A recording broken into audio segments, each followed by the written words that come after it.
أعوذ بالله من الشيطان الرجيم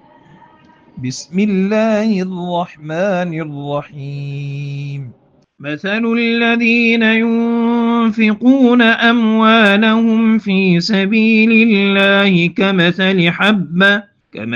حبة أنبتت 7 سنابل في كل سنبلة 100 حبة والله يضاعف لمن يشاء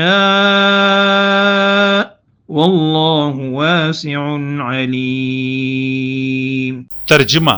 جو لوگ اپنے مال اللہ کی راہ میں خرچ کرتے ہیں ان کے خرچ کی مثال اس دانے کی سی ہے جو 7 بالیاں اگائے اور ہر بالی میں 100 دانے ہوں،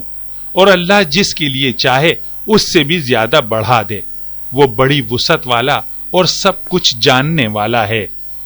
مولانا مودودی رحمہ اللہ نے فرمایا، یہاں اللہ تعالیٰ نے اپنی راہ میں خرچ کرنے والوں کے اجر کی تمثیل بیان کی ہے۔ فرمایا کہ جو لوگ اللہ کی رضا کے لیے مال خرچ کرتے ہیں ان کے مال کا اجر ایک دانے کی مانند ہے جو 7 بالیاں پیدا کرتا ہے، اور ہر بالی میں 100 دانے ہوتے ہیں، یعنی 700 گنا تک اجر دیا جاتا ہے۔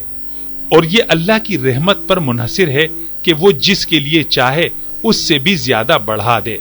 اس سے معلوم ہوا کہ اللہ کی راہ میں خرچ کرنا محض مال کی کمی کا سبب نہیں بنتا، بلکہ اس کے بدلے میں اللہ کی طرف سے بے پناہ برکت اور اجر ملتا ہے،